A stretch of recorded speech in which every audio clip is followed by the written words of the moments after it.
What's up, guys? It's TRT77, and I'm here with my week 2 game of EDC. Yes, this game was extended. Yes, it took a bunch of time, but I finally got it done, and I'm uploading it on the same day, so stop giving me shit. We're playing against Jesse504. He's pretty well known in the Wi-Fi community, and I will leave a link to his channel below. I'm not sure if I don't think he's uploading EDC, but you can still find some pretty good draft content on his channel. As you can see, he's got a pretty offensive and defensive team. Honestly, his team confused me a little bit when I saw it at first glance, because it does still feel like balance with breakers, but like at the same time, it just had certain synergies that I'm not very confident on. For one, the amount of rocks weak mons. Obviously, boots being an item this gen is a very big thing, but the biggest, honestly, like it's always a threat when you play teams like this, because you can always make one wrong turn and you gotta always worry about what you're killing, because D-Knight and Volcarona, those types of mons that can always snowball a game even from a losing position. But jumping into our team builder, we have got Shardul, the Cinderace. Shardul is named after Shardul Thakur, and for those of you who don't, those of you not named Septile Scythe, it's a cricket player who is very hit or miss. And that's why I named Cinderace that, because the Pyro Ball misses, and I figured that would be the easiest way to go about it. Pretty standard set. Adamant Pyro Ball does a lot to a lot of mons in his team. Super Fang would be great if we can get it off on Dragonite. Taunt is just good in general against this team, like considering the fact that Dragonite can always roost up after a Super Fang. If I can call his play, if I can avoid, if it's a dire situation where I have to risk taking Earthquake but cannot afford to let Dragonite roost, and you'll understand that as you see the rest of our team, we have Taunt on there. And I just think Cinderace just does so well, because his team speed tiers really go from Greninja to Volcarona, and I just feel like I can exploit that a lot with Cinderace. Next up, we've got our setup Manaphy. Shout out Targo, and shout out Rick also, because he also mentioned this set a bunch, but like Targo really helped out this week, and really helped me clutch this week, and I'm really appreciative of that. So shout out Targo.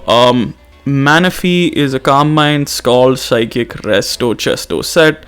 I think it does great into this team. Like, I feel like if I can get rid of Venusaur, or if even with Venusaur on the field, I feel like this set has a lot to offer into his team. It's very difficult for him to break once I get one or two Calm Minds up, and I feel like the obvious, like with the Resto Chesto, it's almost like you get 2 lives with the Manaphy.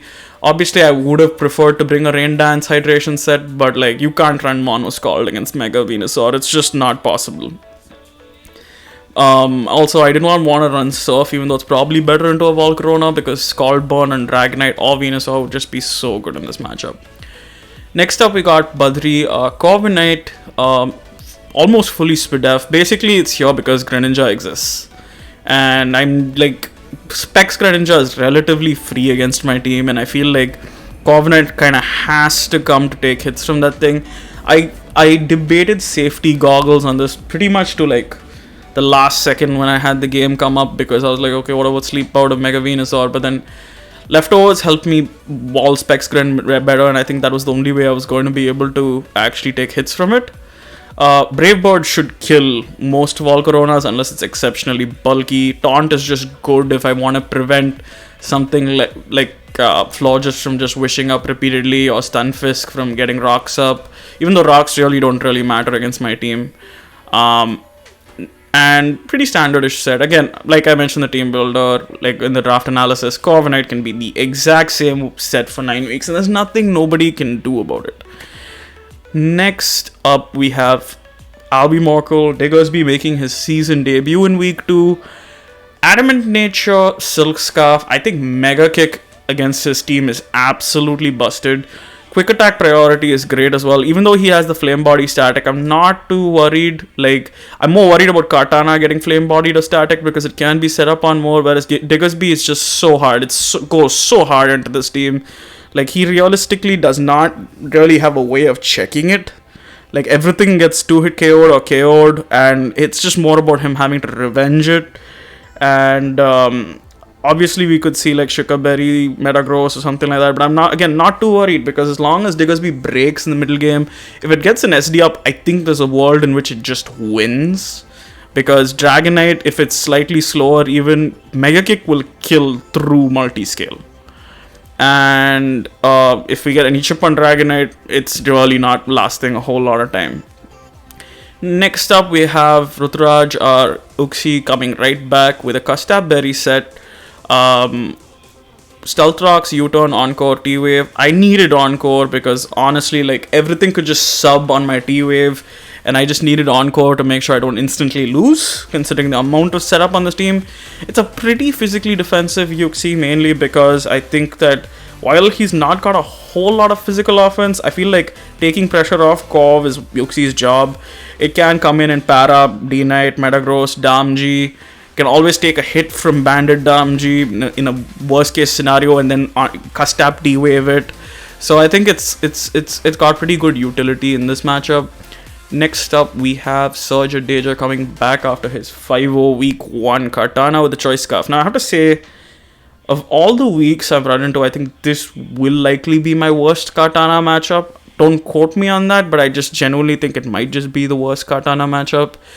But that's the thing with Kartana. Even when it has a bad matchup, it still exerts a shit ton of pressure. Like, it still, like, comes out and does work. And I feel like Nox, Psycho Cut, Smart Strike, Leaf Blade, just very standardish Choice Scarf set. I did mull over a few other sets. I mulled over Toxic, I mulled over SD, and blah blah blah.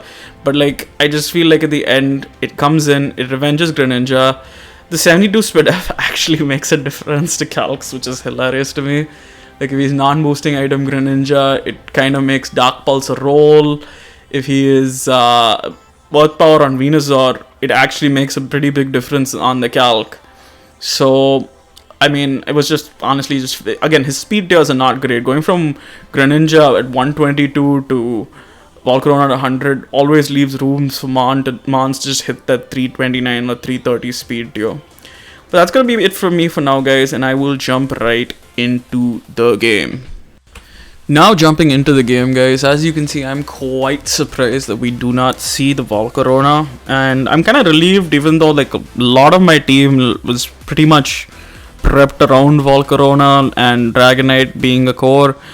I'm kind of glad not to see it, because, I mean, let's be honest, it's a Volcarona. You're always glad not to see Volcarona on a builder.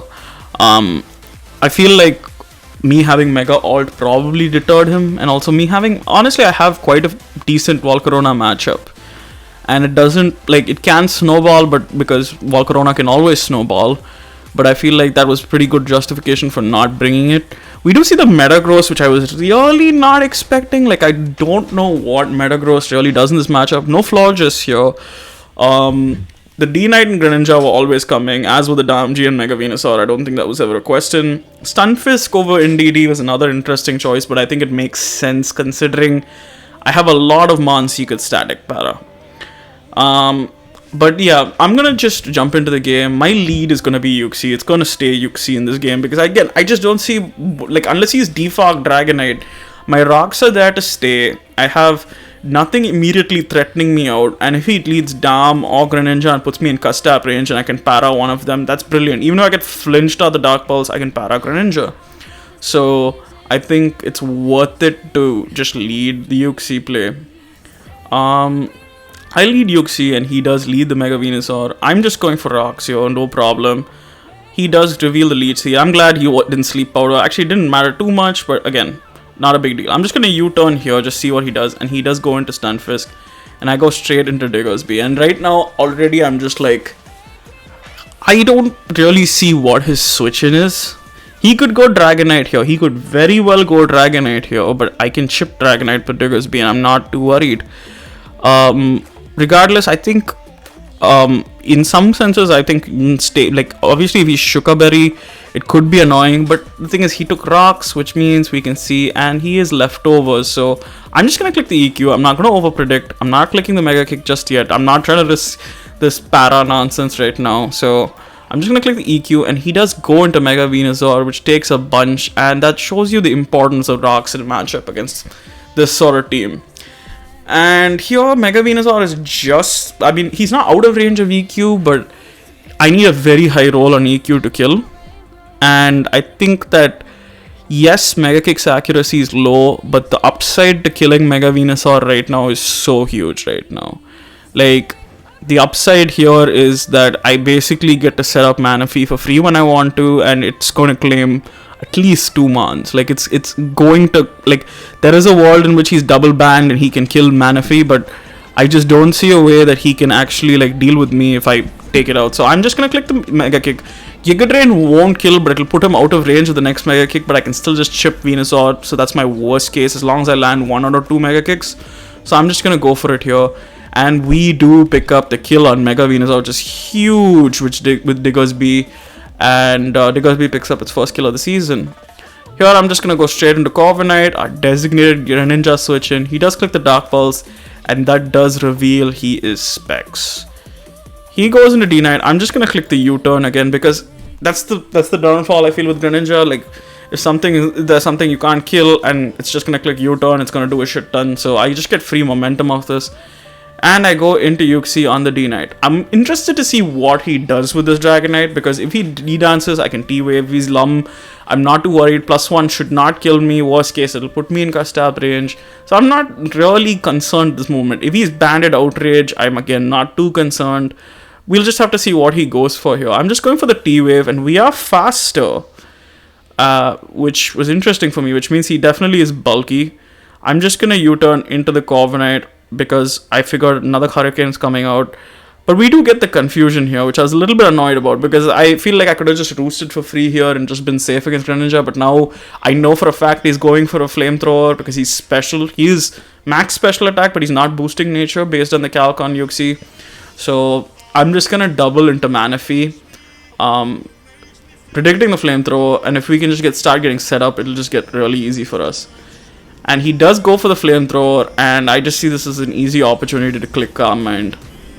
He goes into Greninja. Now, Dark Pulse is technically a 3-hit KO from here, so we can lose to 2 flinches. So I'm going to click Calm Mind again so I can minimize my chance of losing to flinches. Yes, it means I'm not getting the chip on Greninja I need right now. Yes, it means I can get flinched out. But I feel like I'm in a very good position right now. Dragonite's paralyzed. He's already lost Mega Venusaur. Like, I'm in a good position here. I'm on the front foot, and I think I should go for the other Calm Mind.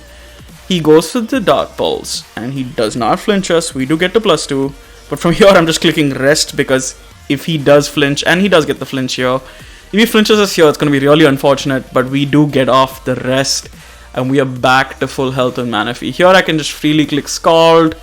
He does click the Dark Pulse, and the Scald does a butt ton to Greninja. No burn, no big deal, but again, just scalding. Dragonite does have some bulk based on that. I do get off the Psychic. He does get paralyzed here, which I am sorry for, but I don't know if it super mattered with the amount because it was a special Dragonite. He goes into Damji, clicks the EQ, which does a fair amount, but Scald should just kill here as well.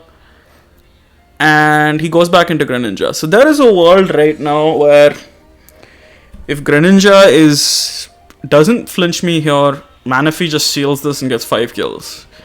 So it comes down to the flinch. Obviously, it also comes down to whether, Metagross is carrying Bullet Punch or Metagross is Scarf or something like that. It does come down to that as well. But it comes down to the flinch here. He does click the Dark Pulse, and he does, unfortunately, flinch Manaphy. So Manaphy is going to go down here. But I just go straight into Diggersby, and Diggersby is going to quick attack and pick off Greninja for its second kill. He goes hard into Metagross, which makes me think one of two things. One, he could be Iron Defense Sugar Berry. Two, he could be a set that is... the thing is, Iron Defense Sugar Berry, I'm not too worried because I will be faster than the set and I get a hit off first. And then there's no way he can refute Kartana and Cinderace, even if he's at +2. The other alternative is that he is a weakness policy agility set, but I don't believe, like, a weakness policy agility set. First and foremost, he needs to be like max defense to live this hit. Like, he needs to be bold nature, like impish nature to live a hit. So I'm just here. My thought process is, you know what? EQ. That's it. I see button. I click button. He is max defense. Body press doesn't take us out here. I figure he's going to have priority here, but I'd let Diggersby go down to the bullet punch. Because at that point, I just don't need to risk anything. I don't need to make any stupid players. What's the point? I'm just going to go straight into Cinderace here and click my Pyro Ball. He does go into Stunfisk, which reveals Stunfisk is quite defensive.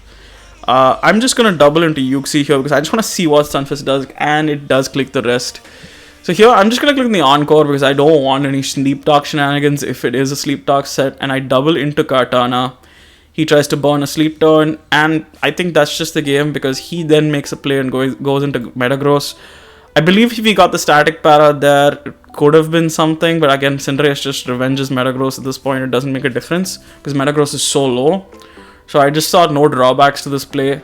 I click the Leaf Blade. It does crit. I don't think the crit mattered, even if it's a high critical rate move. But I'm 100% sure after Rocks at 11, Metagross is not living that. So Kartana is going to pick up the final 2 kills. There's no Stunfisk that lives a Leaf Blade at +1. He does get the static on the way out, but we do take the 4-0 win. GG's to Jesse. I do feel like it was a tough matchup for him, and I feel like, it's like once Diggersby really hit the field, it was kind of like impossible to switch in. Like he had to sack something, and at that point Mega Venusaur was already chipped and Rocks were already up. I feel like Rocks are a big problem for his team, and I think that will be a continuing trend unless he changes his removal options, because right now I just don't feel like Florges does enough to come to games, and it's pressured out by too many things, and too many things manage to taunt it. I feel like overall I played this pretty cleanly. I don't think I would change too many plays.